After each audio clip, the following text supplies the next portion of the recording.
Welcome back to the All Purpose Pod for an All Purpose Life, wherever you are and however you're listening today. Call me Mr. You, the podcast. Thanks again for making us a part of your morning, your day, and your week. We're your weekly mirror check before you change the world. We are in the house this morning, another glorious Monday morning with my guys. Oh, Herb and Raj. Well, Raj's on assignment, but he's still with us.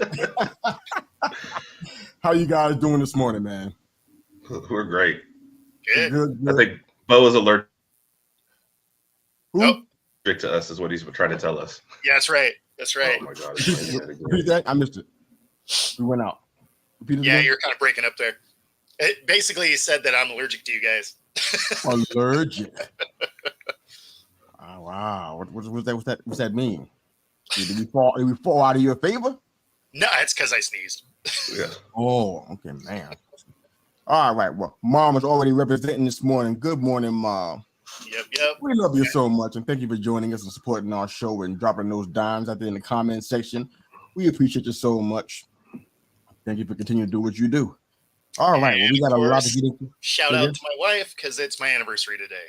Whoa. Oh, nice. 11 years, right? Yep. Congratulations to you Married and for then, 5.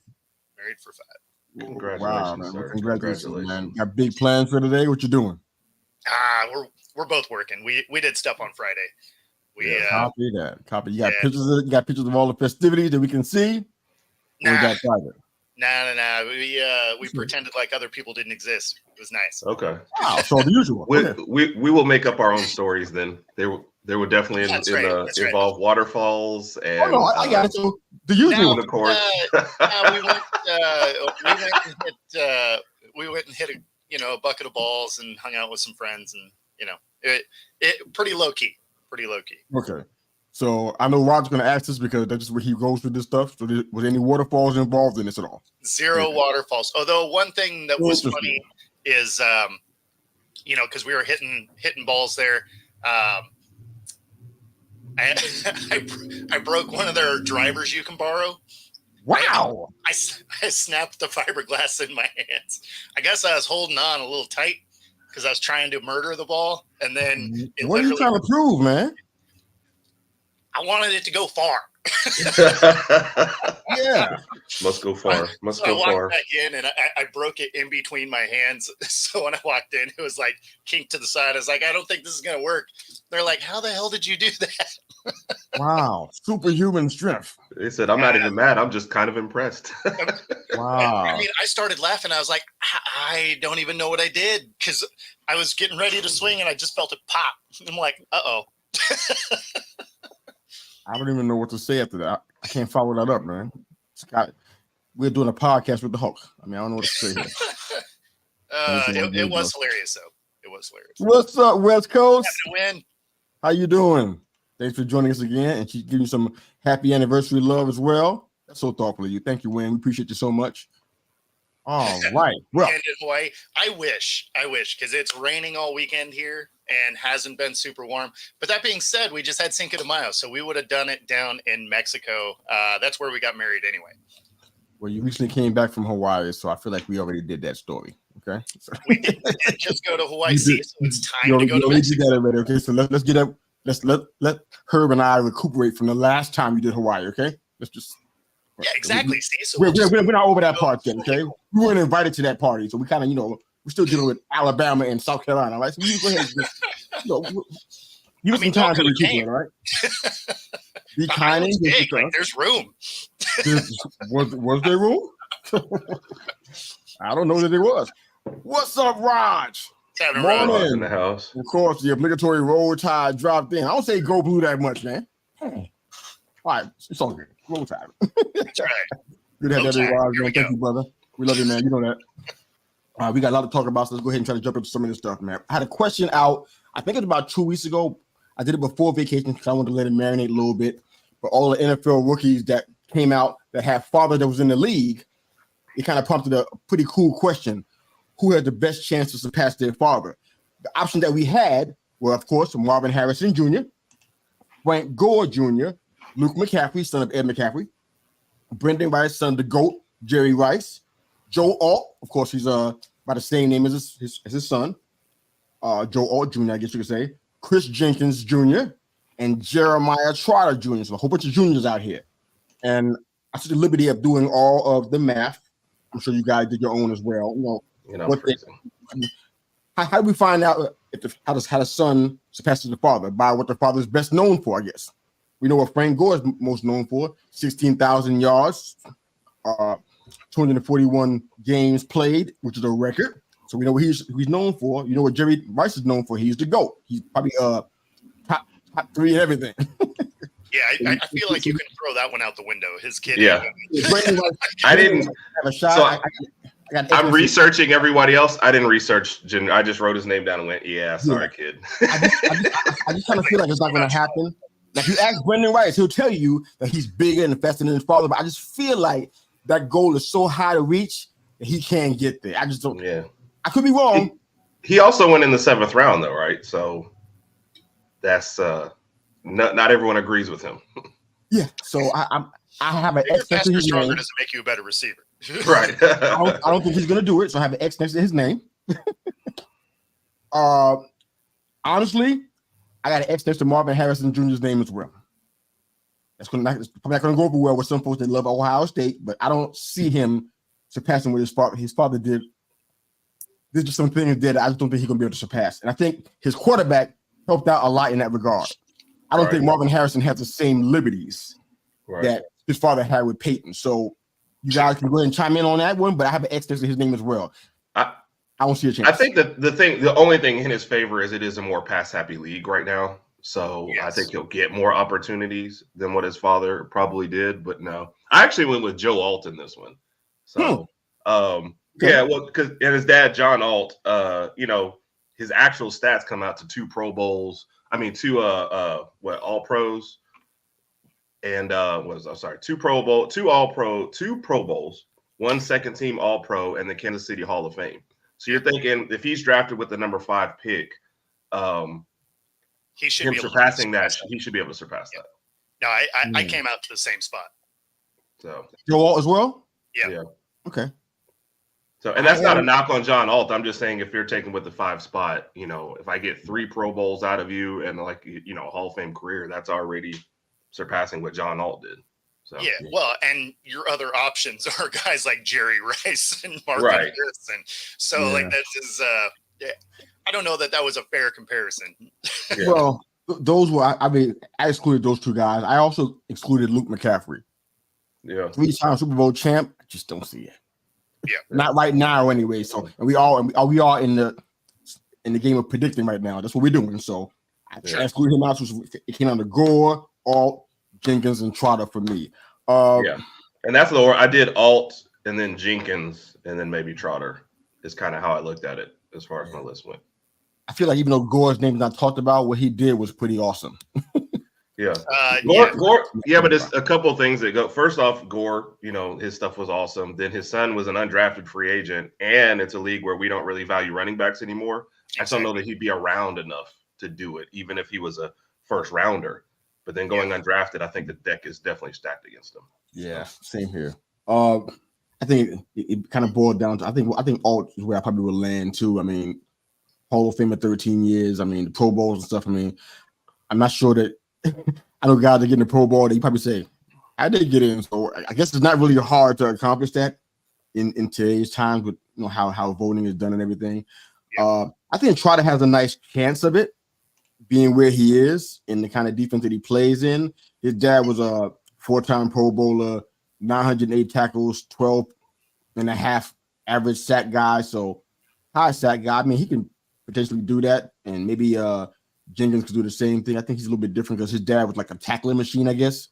That's what he was most known for. So that's not really a super high bar, excluding the 4-time Pro Bowls and stuff. I think Alt is the right call by you guys, most definitely. Don't have anything from you, Roger, on that one. We'll keep the train moving here. All right, so we also talked about the best landing spots for a couple of guys out of San Fran. We know they have some issues out there going into the draft with trying to make some trades for both Brandon Ayuk and Deebo Samuel, or one or the other. I think they've been filling offers on both of them. When Ricky Pearsall was drafted, the former Florida wideout, when he was drafted in with the number 31 pick, think the idea there was from we hear from guys like Dan Graziano from ESPN. They were saying that the idea is to move Samuel, not Ayuk, because I guess they felt like Pearsall was similar in some way to Debo. We know the impact that he has on the game. When he's not playing, we saw what happened. So he does make the offense really go. I don't know if Pearsall can do that, but they saw enough similarities that they said, you know what, drafting him would be a good idea, especially if we're not going to keep Debo. There's a lot of information out here, a lot of news, a lot of talk about the Steelers, the Pats, the Bills, a lot. In your opinion, is any team that jumps out at you that says, you know what? Well, first off, do you think that Ayuk should stay and Sam should go? First question. Second question, where would they land if either one or both of them were traded somewhere? What do you think they should be? Niners should be focusing on. I mean, if the Niners are trying to win this year, which is going to be their best year to do it because they're going to start paying people, they better hope they can hang on to them both. Obviously, you know, if they do that, they lose one of them next year and they don't get anything for them. So I get why you'd entertain letting someone go. But this is a win now team. So you probably want to hang on to all the pieces that can help you win now. So as much as it would make sense to trade them and maybe get some draft picks, this may be the last year of this window to really get it done. So probably want to push all your chips to the middle and double down on some bets here. I think that's accurate. We talked about teams whose championship windows are closing. We didn't specify them as much because there was another team in the AFC that we thought were just the number one in that category. But really, I feel like what you're saying is really accurate, man. This team right here, this is it to me. I don't think they keep doing what they're doing right now. This is it right here. Yeah. I mean, so for me, what you said was accurate. Well, that's why we didn't say it was. That's why we didn't say it was closing, because theirs is wide open. I did. No, like in the future, it's closing. This year, it is wide open. Like this is their last best shot. The other guys, their windows are already closing. This one is wide open. Just next year is going to be, unfortunate for them because they got a lot of people to start paying. Now, as a Hawks fan, I'm not sad about it. Yeah. That's why we do this, man. We got all these different minds and personalities, man. We got, we don't always agree on everything. I don't really agree with that. That's for sure. I feel that door is not wide open. It's not the word I would use. It's not closed, but it's not wide open either. Because last year, it's wide open for the Niners. After last year, I feel like that was it was a grand opportunity to take advantage of, because they had that opportunity, even though they didn't play what I think was their best. They had injury issues, that kind of stuff. That was a prime opportunity right there. I don't know if this year is going to be exactly the same as that. Pearsall makes it better, I guess, but there's a lot of things that's, there's been some movement that we haven't even talked about as far as player personnel and stuff. I don't know that this is going to be an easy shot for them to go ahead and do the same thing again and just dominate everybody, most folks that they played already. So I'm not saying they can't compete and they're not going to be in the talk in the playoffs. Of course they will. They got too much talent for that. But I'm like, if I wouldn't waste it. That's what I'm saying. So moving those two guys, I wouldn't do that. If there's money available for them to both stay, it might be tight. If you can do that, keep them both, because I don't care how many UDFAs you get.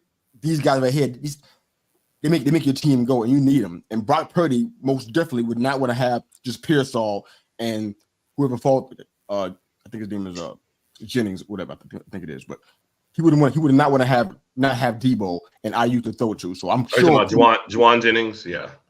Keep those guys is what I would think they would do. If the money, if they can make the money work. That's the part I'm not really sure about. Can you do that right now going into this season? It'll work for one more year, but then somebody's gone after this year. So that's why he's saying that because they can keep the whole team together for one more year, the door is open for one more year. After this year, it's shut. You're gonna play Purdy, and then he's gonna be thrown out there, and he's gonna go, "What the heck am I signing on for?" Oh yeah, no, I mean it goes from a mansion to a condemned sticker on the door next year. Yeah, they have to try and figure out how to pay everybody. That's why I say the window is wide open right now for this season alone. Yeah. So who do you like if they're not going to be kept in San Fran? Where do you like them to go? I do think the Bills. It seems like the Bills comps are accurate to at least get one of them to add into that core. So I could see that one for sure. Okay. Pittsburgh, I can see needing a wide receiver, but I don't know. It makes sense for either. Like, who wants to go from like a Super Bowl, the Super Bowl loser to Pittsburgh? But that's a whole other conversation. I can see why they would try to get him. Like, if you're a receiver and someone's trying to bring you in, are you signing a deal that is going to lose their quarterbacks next year? Because you have Wilson that's on a 1-year deal, and then you have Fields that is on a 1-year deal essentially because they didn't pick up his 5th-year option. So, like, are you signing somewhere that doesn't have a path forward at quarterback? It's right. kind of early for that, and that is not about to win the whole thing the 1 year that you have those guys too. Exactly. I guess to add to that point. Yeah. So, now Fields come out here and balls out.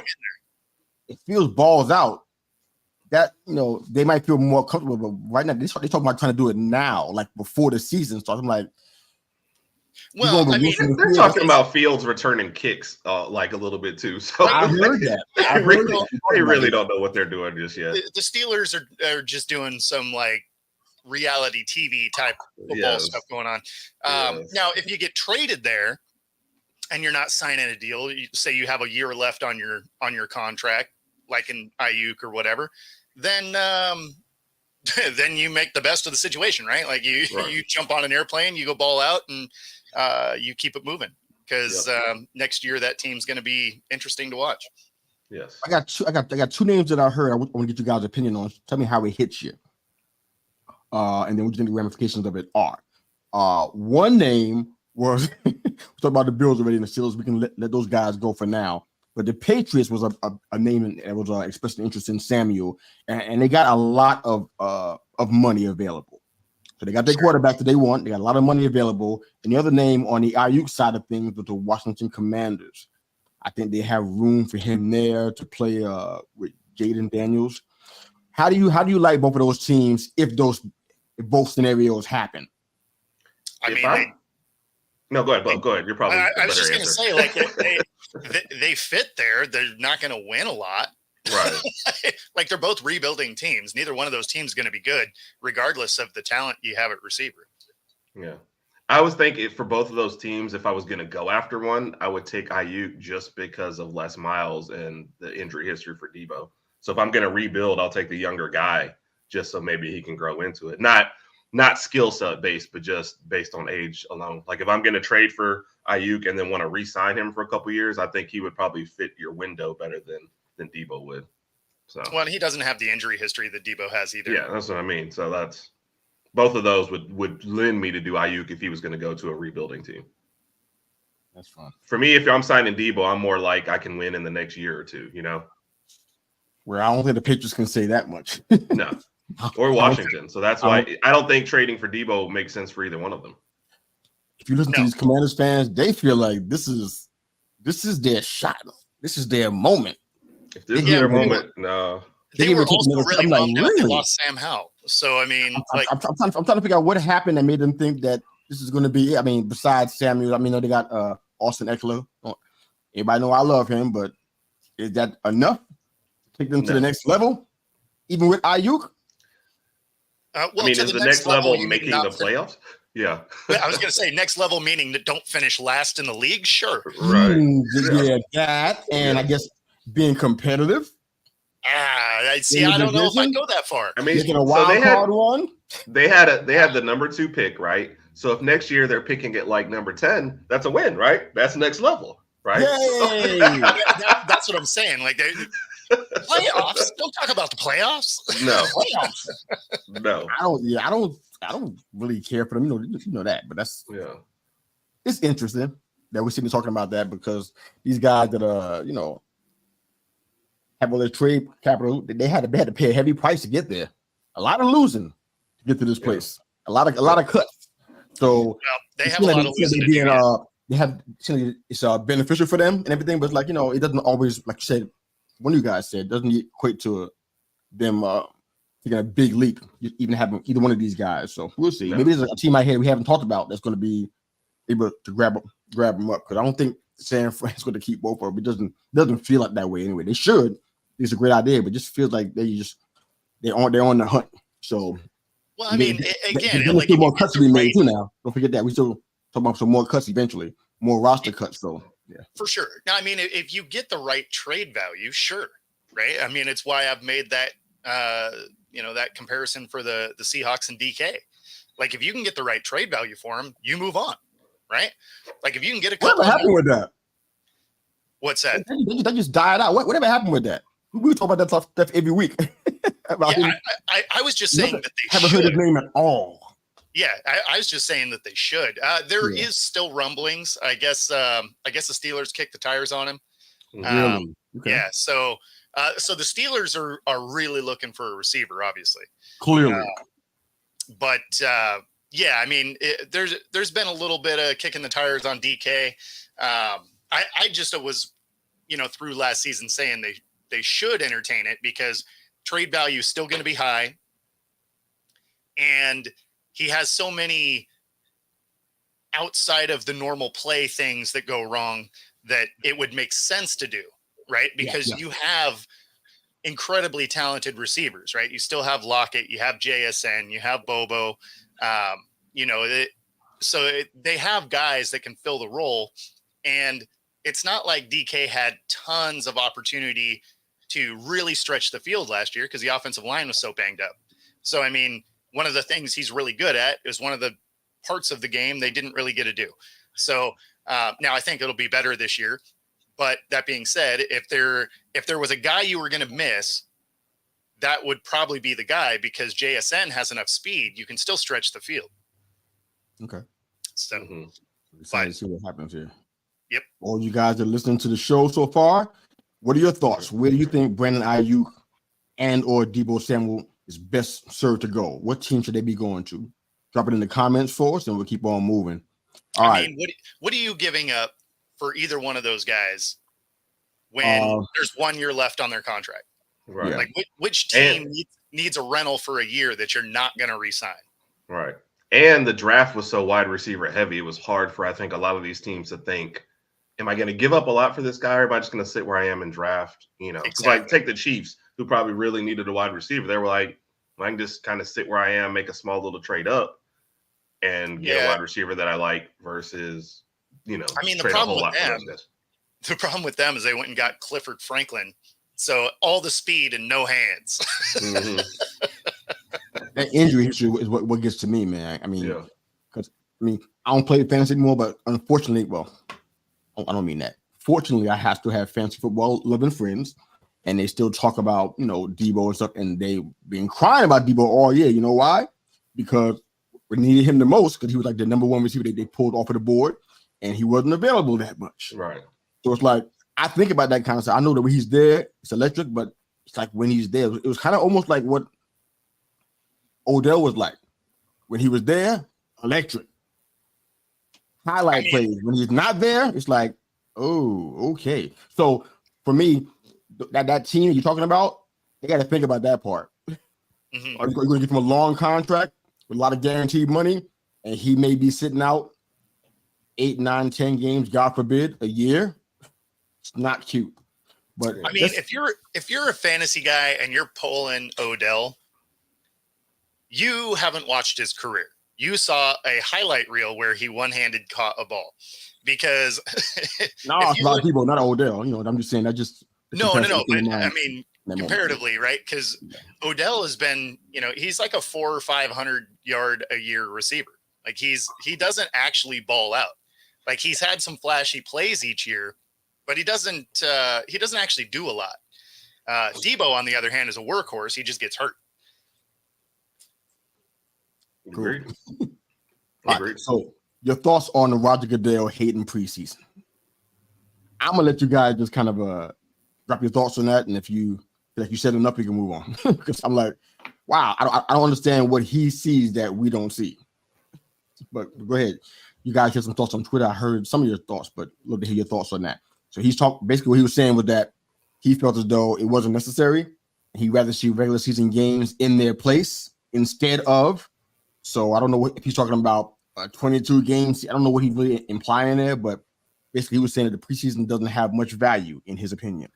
Your thoughts? He means he wants to make more money, is what he's saying off the regular season. Fair. Basically, although I don't know how you'd evaluate talent at that point, because you're not allowed to hit in preseason. You're not really allowed to do any real contact speed drills. So, like, I don't know how you'd evaluate talent.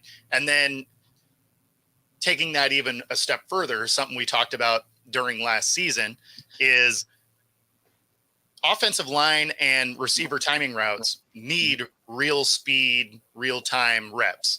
And we saw horrible offensive line play the first few weeks of last year because starters don't start in the preseason anyway.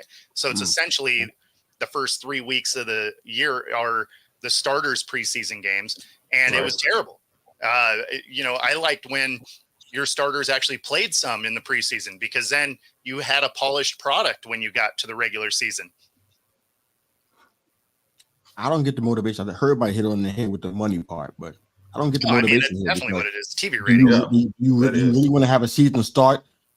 I mean, because the value, not the value, the quality of these games gets diluted a great deal when when teams can't figure out, okay, who should be where they are. You don't want to figure that out game one while we're all watching this on national television. Exactly. All the NFL fans are converging together like, oh, man, football is finally back. We missed you so much. We love you. And you see, you got to watch garbage on game one because the teams are not even prepared for this. Like that, I don't understand how he can watch all these seasons and say something like that and not recognize the ramifications of it. Yeah. Because when else are they going to do stuff? Yeah. Learn, practice. When they're moving guys around, trying different positions. When they're going to figure that stuff out? During the game one? Well, it's going to have to be, because you're not allowed to hit or do anything in OTAs and preseason. So, and of course, you wouldn't even have a preseason anymore. So I don't know when you would actually get contact football before you go live. And if you think there's injuries now, man, it'd be brutal if you go from 0 to 100. I agree. I also think depth-wise, you would want some preseason, just because it's not necessarily for my star guys. Like, I know that guy's making it, but I don't know who's my third and fourth wide receiver. Sometimes, like you said, just seeing them in some kind of game action is better to fill that out. Because, we sit there and talk about, oh, we don't need it, we'll skip all that. And then all of a sudden my star guy goes down. I'm like, really don't know what I have on the bench, because I've never seen these guys actually do anything. So guys that's why I said, how do you evaluate talent? Yeah. I think Aaron Rodgers don't need no reps. Yes, he does. He'd appreciate being out there having, playing a couple of series, coming off an injury. Sure, he would. This is ridiculous. Is there any legs to this thing? Is it like, is he just talking, or is there anything behind what he's saying? Is it like a possibility that what he says can come to fruition, or is he just talking? There is some truth behind what he's saying, because the league is going to ultimately end up as an 18-game season. Right. The owners just want more money, so they want more regular season games no matter how they have to get it. Exactly. And so this will probably be true, what Raj is saying, is it'll be 2 preseason games, because ultimately this probably becomes an 18-game season. And it's like one of the only players' negotiating points. Every time you add games, all right, give us less preseason. Yep. Well, because then you're still playing the same amount of games, right? In theory. But, and then they get to skip those 2, so... But if you go to an 18-game season, they're going to have to expand the rosters. Oh, boy. Yeah. I mean, because there's no way you can stick with a 53-man roster and keep adding games. I mean, you just get hurt too much. It's contact sport. No matter how much contact they try and take out of it, dudes are going to get hurt. They got to limit the amount of cuts then. They do. They can't do the normal amount, because you're going to need backup out here. You're going to need depth. Yeah, well, that's the thing, is they'll probably have to add, 5 or 6 guys to the roster to help weather, the added workload. I guess if there is a silver lining, more guys get a chance to play and accomplish their dream. That's, aside from that, the injury factor kind of concerns me a good bit, but wow, this is going to be interesting. All right, back to the other comment that Raj dropped about not needing OBJ in Miami. Yeah, I mean, they don't. He's probably going to be a possession receiver for you guys at best. Yeah. You guys got speed on the outside. You don't really need him to do anything like that anymore. So he's probably going to be a possession guy in the middle. I mean, he was kind of doing that in Baltimore anyway, so it wasn't like it was a new thing for him. He'd be accustomed to it. And I'm sure he'd love to be a potentially catch some. Well, some passes from 2, I guess, is cool. I guess I don't know. It's just all right.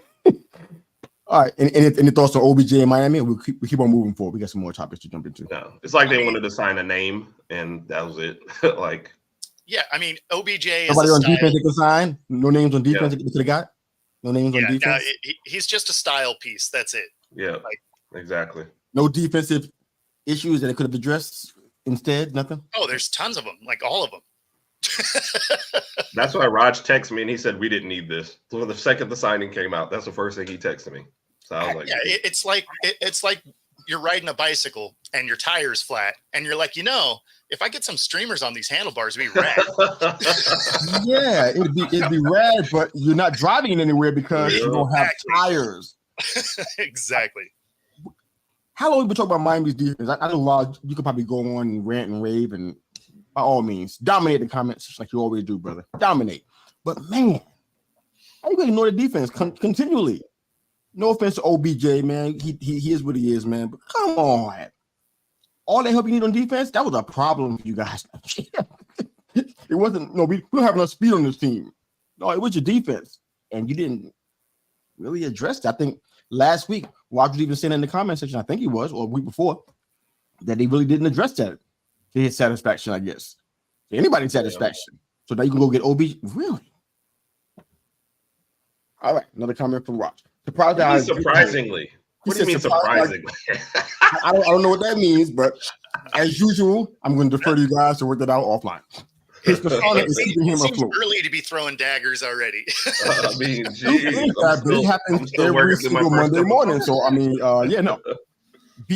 best years are way behind him. No doubt. We literally drafted Chop as our first pick. Okay. Yeah, no, OBJ's best years are long gone. And even with that, it's not like they were very long, right? Like he had a couple of good years. He had one incredibly flashy catch, and that catch drives him forward because everybody remembers that, and they played on Sports Center every 5 minutes. But he had record numbers that I think it was the same. He had record numbers for the Giants at least that year. So it wasn't just a catch, but I get what you're saying.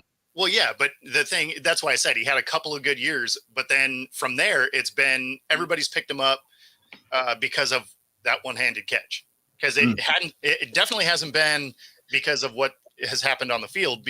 If you look at the stats, never too early to throw daggers. Apparently not. If you look at the stats, if he didn't have that highlight reel, he wouldn't be on a roster. Okay.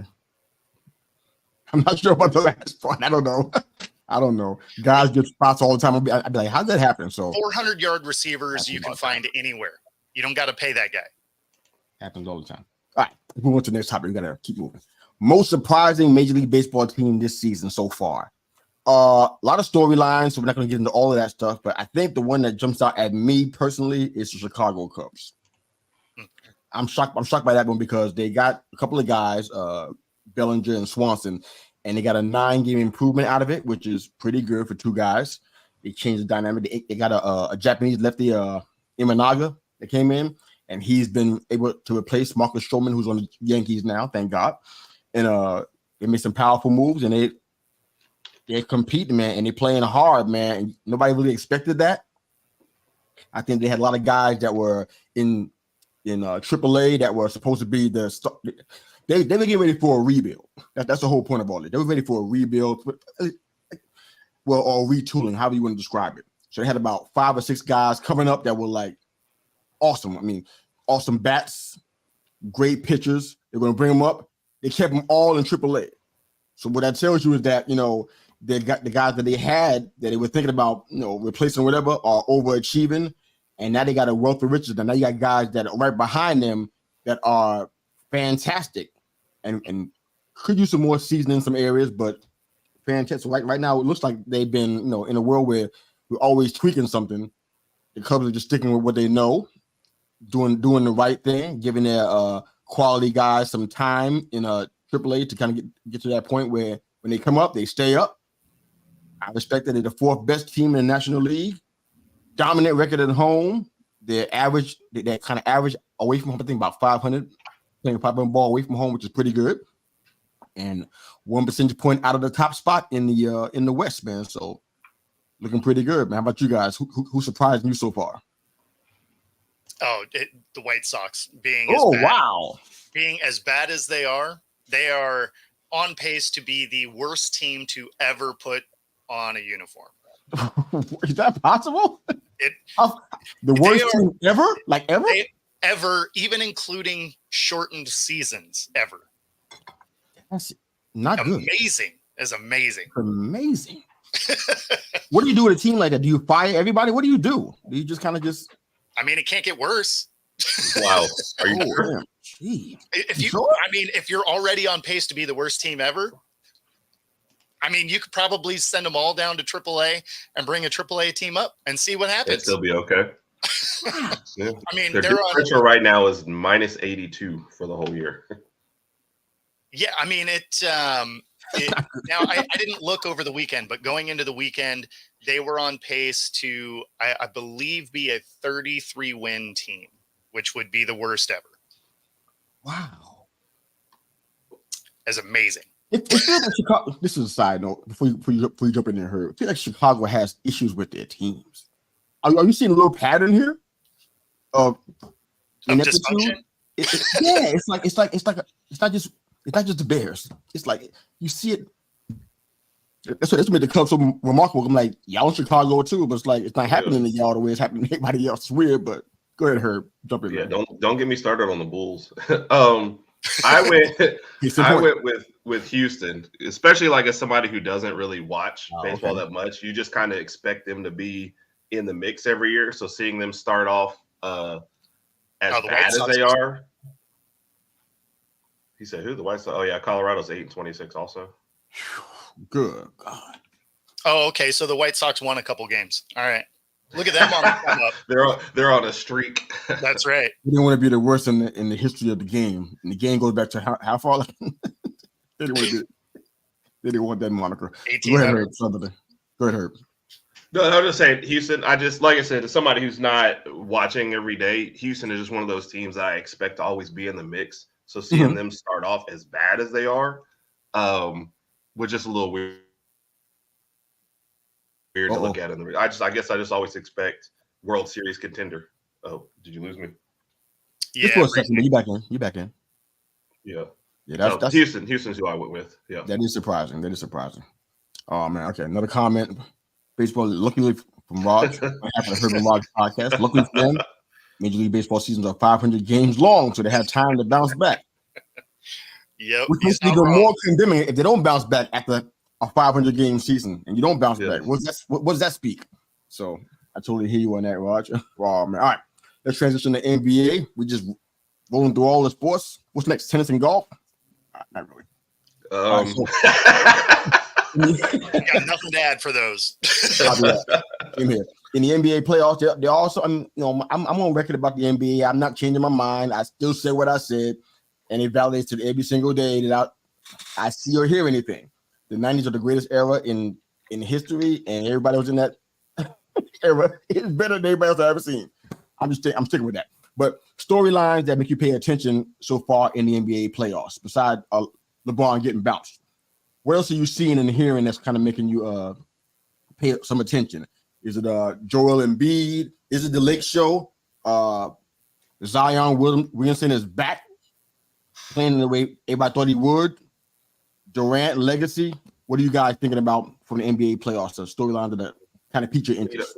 Well, Zion did the season hurt again, so at some point New Orleans has like a huge decision to make. I mean, they get out of the play-in. They do lose to the Lakers, but they still get out of the play-in, the 8th spot, and then he doesn't play that whole series. So it's like, what are you going to do on that end? So New Orleans has a decision to make at some point. So for me, it was still, I got to go with all the disappointing stories, the Bucks. I know there's injuries in this series, but they were disappointing all year. You still got bounced. I know the thing that bothers me now is they're going to be like, oh, it wasn't their fault. They had injuries at the end. You guys could have got bounced with everybody. So let's not, brought in the Lakers' future. Yep. The whole Anthony Edwards thing, the only thing that's bothering me is they're trying to like already do the Jordan comparisons. Like, why can't we just let the man be I'm not great, doing that. like right now? I'm not You know, why doing that. can't we ever? Somebody actually posted on your thing, oh, Ant Edwards is better than Jordan. Yeah, I saw that. I don't know why I didn't ask for that. I'm is like, that what we're doing now? I'm not doing that. No, why can't you just let the man be great? Yeah. What? This is not. He took a shot that was similar to MJ. That's all you showing me? Come on, man. Why are you doing this? Let that man live. Everybody's great if you only show a highlight. Yes.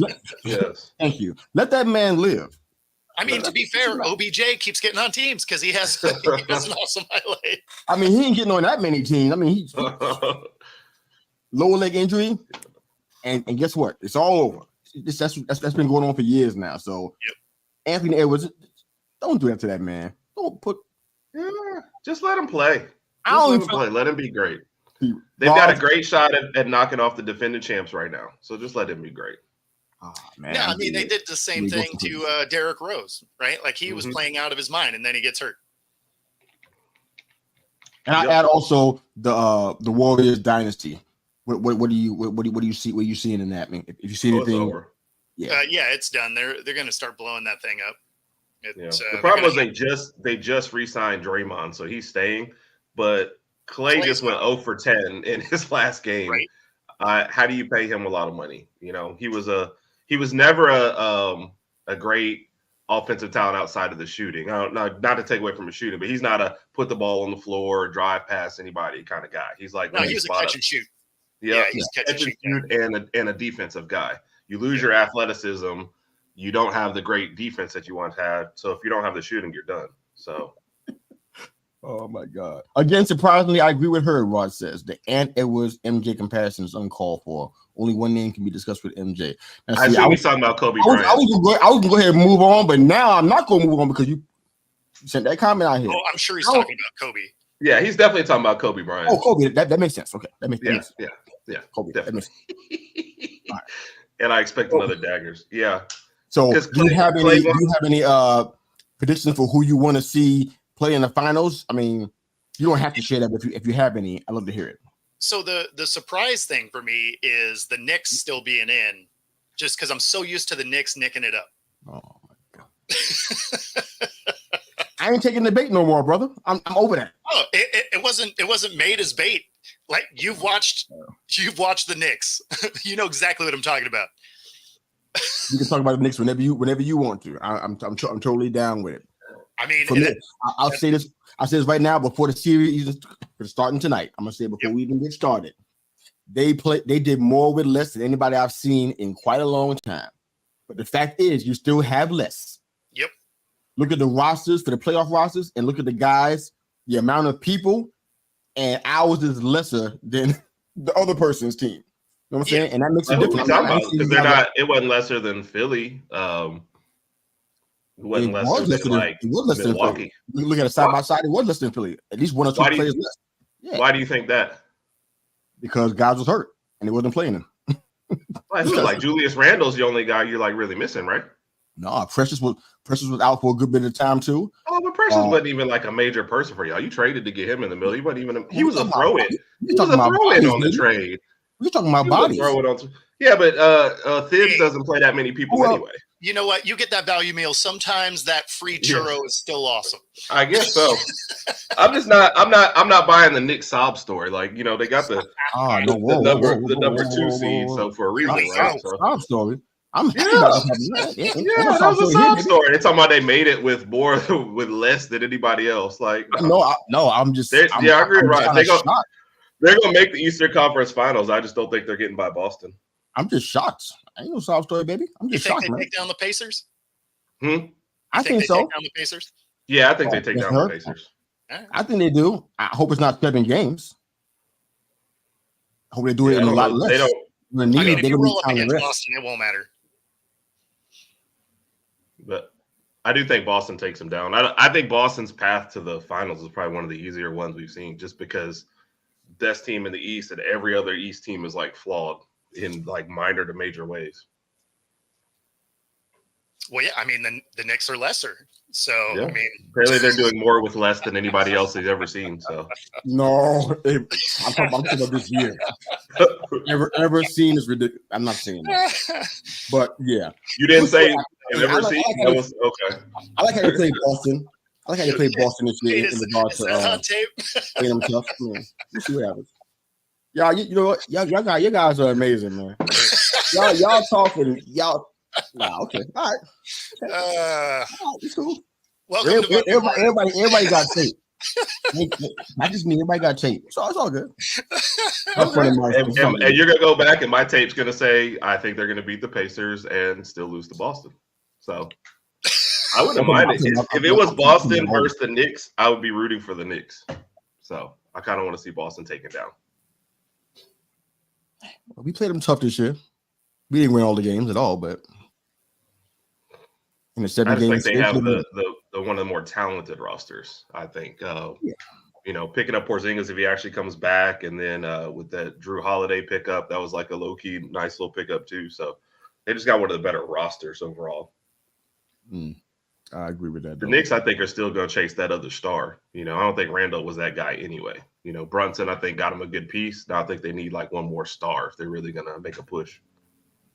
I don't say you're going to avoid it. I don't think most folks will agree about the Randall part of your assessment, but you got to do something else.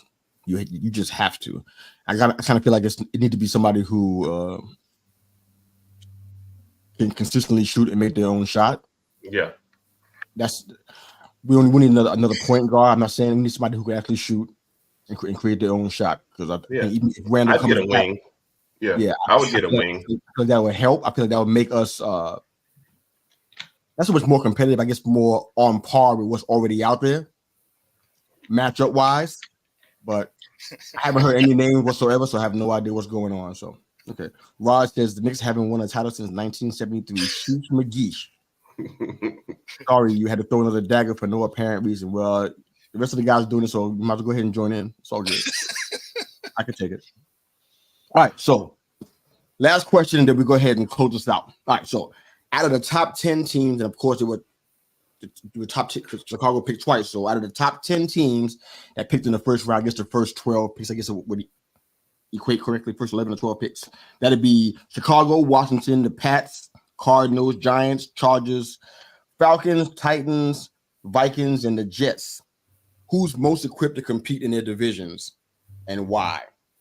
You have to run through who they picked up, or you guys are pretty familiar with who they got? I'm J.K. Dobbins and Gus Edwards from free. Yeah, take your time to check it out. All right, so the Bears got, of course, Caleb and Rome, and they got Keenan Allen. They got a new OC who's known to be very creative with his schemes. I think Bo can speak about Shane Waldron. Share your thoughts on him when you get a chance. The Cardinals got MHJ, and they got Jonah Williams at their old tackle spot, and a couple of cornerbacks there, I think, too, to help out with Kyler Murray. The Chargers got J.K. Dobbins and Gus Edwards from the Ravens. So you know the hardball boards are talking. That don't happen by accident. Give me all your running backs that you ain't keeping no more. Yeah. All right, but that's okay because they need help there, so that's fine. As long as they're healthy, I guess. The team that can shock in a bad way could be the Jets. So we'll see how that goes. Tyron Smith is not really physically doing great. It's been mentioned in a couple of articles, but he's the old tackle. But physically, some things have changed since his time in Dallas. Let me just put it like that. They got Mike Williams from the Chargers as well. They got Javon Kinlaw. I think he's from the Niners. I think both meet with him as well. They got Fashanu in the draft too. At 11, I think it was. So you can name as many as you want out of that list. Who do you think is most best equipped to compete, and why do you think that? I mean, the Bears are going to be interesting to see because they have weapons. They have, the defense got way better as the season went. Their offensive line didn't get significantly better, and that's going to be the real question moving forward. So I don't know if they're going to be the best equipped to deal with their division because their division is going to be tough, but they are going to be interesting to watch to see how this team comes together. Yeah. I would say, is it cheating to say the Jets because they went 11 instead of 10 by trading back? But it feels like the Jets, like with Rodgers, this has to be their year, regardless of what they drafted. And then the Chargers are always an interesting one, because you're like, can they take down the Chiefs? Maybe not. But you got to think that, a little bit keeps them ahead of the Raiders and the Broncos, right? And if you stay ahead of them, you're at least making the playoffs, and then you got a shot there. So I mean, if you're a Broncos fan, are you excited about your quarterback room? No. I mean, No. You mentioned that last week. I don't think anybody's excited, even after they had a week to think about it. No. I don't think nobody's excited about the right? Like Denver room. I don't know. I mean, Bo Nix wins the job, I'm sure, but I mean, I wouldn't Well, be wait, fired. I hope so. God. Wins the job. Exactly, right? Does he win the job, or the other guys just lose? Everybody else is dead. That means I wins. Exactly. Yeah, I mean that's the thing, right? You got Zach Wilson and Stidham. I mean, you're not exactly, setting the bar super high. Yeah. So Zach Wilson's biggest news was, we're not picking up your option. He's like, I just got here. You haven't even seen me do anything. Like, we're good. They're like, we've done that before. We don't care if you've done anything. We've already made our decision up. So when they brought him in, did they see something new that happened, or would they, they just brought him in just to kick him to the curb? They were shopping at Dollar Tree. They had an extra $1. They said, "Here you go. We'll give you this for Zach Wilson." I mean, that's kind of the thing is they didn't give up anything to get him, and they're only on the hook for half of his salary. So they got to pay just over $2 million for him. So they're like, oh, cool, depth piece. Don't even care if you play. In fact, we hope you don't. Yeah. Okay. Yep. Okay. Well, I think the Bears, the Cardinals, and the Chargers have the ability to kind of improve on what they did last year. The Cardinals definitely had the room for that. They had a 4-win season, I believe it was last year. So there's room for improvement. Anything they do is above that is a bonus. I want to ask you. Also had like 40 picks. I don't. Were they all Kylers? What's that? Were they all Kylers? I mean, in this draft, they had a ton of picks. Oh, you talk about picks. I'm looking at interception. Okay. No. They had so many picks. Like it felt like they were on the clock constantly. Yeah, I'm gonna look at all the people that they came in because I'm curious about that part too. Let me ask you about the Bears because that name is the one that seems to be at the top of the list for conversations like this. That's a tough division. I want to ask you about Shane Waldron's influence there. I mean, I read up on him. I kind of some checking, on how he runs the schemes, and I guess he's known to be creative and using formations and whatnot, modernizing the offense, if you will. And people seem to think that that's going to help Caleb and all this talent they have out there with him now. What do you think about Waldron, and what do you think about the Bears being at the top of this list for the most equipped to compete in their respective division? What do you think? I mean, he's going to need to get Caleb on the move if they don't do something in the last part of free agency here to get some more offensive line help. Because although they did draft a piece, it's still not a great unit. So I don't care how many weapons you have. If you're getting thrown in the grass a lot, you're not completing tons of passes. So they're going to have to be a little bit creative to get him on the move, get their running back involved in blocking schemes and release schemes in order for him to, be able to complete some of these passes. Okay. So do you like Waldron's influence in this particular offense? Do you think this is helpful? I mean, compared to what they had, sure. Do you like the guy? Do you like what he did in Seattle? No. I mean, compared to what they had last year. Okay. I mean, I would say most things are an upgrade compared to what they had last year. So do I think he'll be a benefit there? Sure. Am I a big Waldron fan? Not really. Okay. Any reason why particularly? I didn't love a lot of what they did. That being said, our offensive line was super beat up. So he was creative in using a lot of 13 personnel where you have 3 tight ends. Some of those guys are in blocking just to try and keep Geno Smith upright. So despite the fact that the entire offensive line was hurt until like week 15, he didn't get sacked a lot. Still a lot of quarterback hurries because there's not a lot of tight ends that are going to win against an edge rusher. But he didn't get sacked a crazy amount. So let me ask you this. Did you see this creative scheming that people are lauding with. Did you see that in his time in Seattle? Well, so this is where I view it a little different than a lot of Seattle fans. Like a lot of fans hated him because they're like, we're not seeing anything creative, and it's because they are kind of topically looking at it. If you looked at the exotic blocking schemes he was creating to try and keep Geno from getting murdered, I do like what he was doing in that way. But you didn't get to see explosive play calling because Geno was under duress all the time. If it wasn't for his creativity, I think he would have been sacked an incredible amount of times. So I do like some of the things he did. That being said, it was not a great year overall. And his creativity was mostly trying to create blocking situations as opposed to tearing apart a defense. So I don't know if we got enough real information here in Seattle to say if we loved him or not. But I didn't like the way the offense ran overall. Fair enough. One of you guys said that they need to get some wide receiver help. I heard already did the research on the numbers. I think there's about $22 million of cap space left in Chicago. So maybe perhaps it's enough for them to get somebody else to help out, like when you guys are intimated. But the Cardinals, like I said, they got an opportunity to kind of make some strides, but they're not winning the division. I don't think they're going to get what they have right now. Tell you the truth, the Chargers probably won't do that either, but I think they'd be a lot closer. I think they can at least hammer down the second spot without it being a negative in the win column.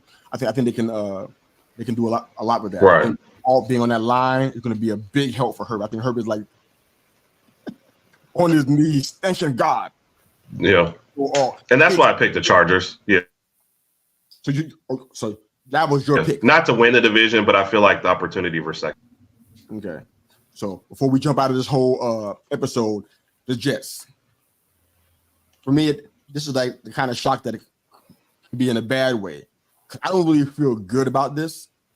And this is not New York hate or anything. I just don't feel good about them doing what this whole plan was supposed to be about, which is to go into the playoffs and potentially win a Super Bowl. I just don't see it anymore. Matter of fact, I didn't really see it then either. I thought it could be in the playoffs. We talked about it in our pre-production for several shows and podcasts we were on before the NFL season last year started.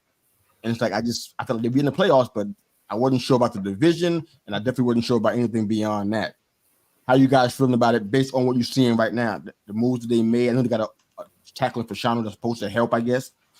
Mike Williams, awesome guy, man, but health-wise, a lot of issues there. Like I said about Tyron Smith, I'm surprised nobody's talking about this. There's some issues there with his health, physically. It's like, wow, you want him to be the well, maybe he's going to be a tutor for Fashanu, and he'll take over eventually. I don't know how that's going to work.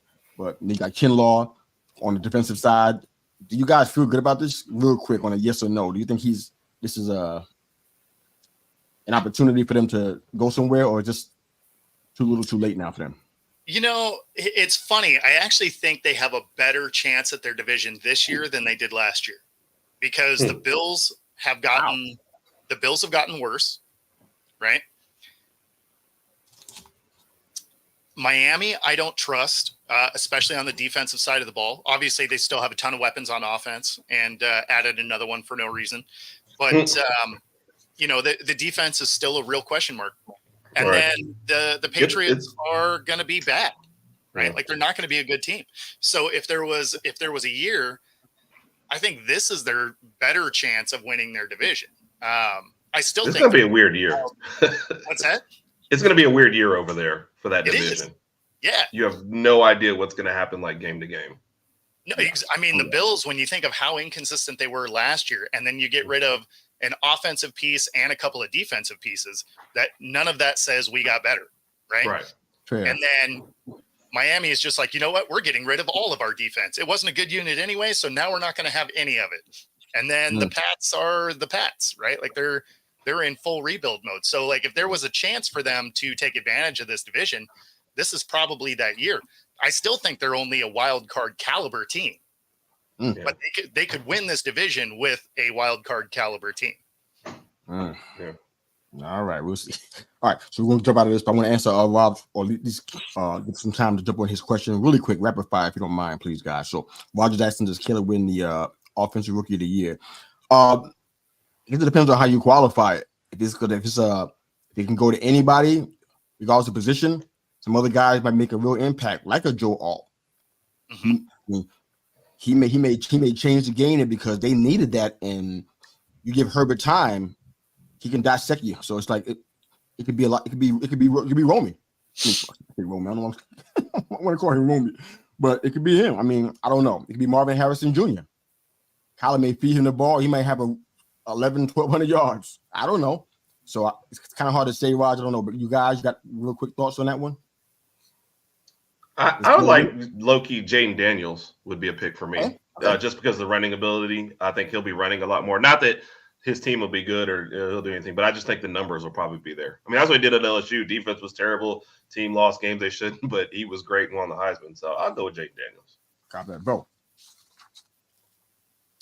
If Xavier Worthy can figure out how to catch, if he can figure out how to catch a football, he'll have a shot. He'll have a shot because he'll be able to stretch the field.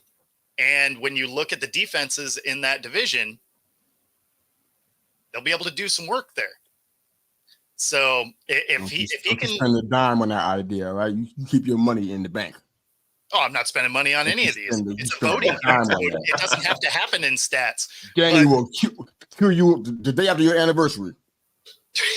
But yeah, no, I think Xavier, if he can figure out how to catch, could put up a lot of yards. It seems like a big thing for a wide receiver, figuring out to catch it at this point of his career. Certainly. Are you able to learn that late in your career? Is that a possibility to learn how to catch late in your career? Is that how that normally works, or do you learn that early?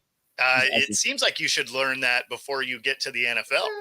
Yeah, I mean, potato, tomato, you know, juggling, whatever. All right, guys, tell everybody where they can find you guys, man. Go ahead, Herb. I guess before I freeze again, Herb Raj on Twitter, Raj Herb on Twitter, and the Herb Raj podcast on YouTube. All right. All right. And then for me on the socials, you can find me at Football Talk with Bo, my YouTube channel at Football Dash Talk. And of course, here in 2 hours on Coast to Coast on Roku.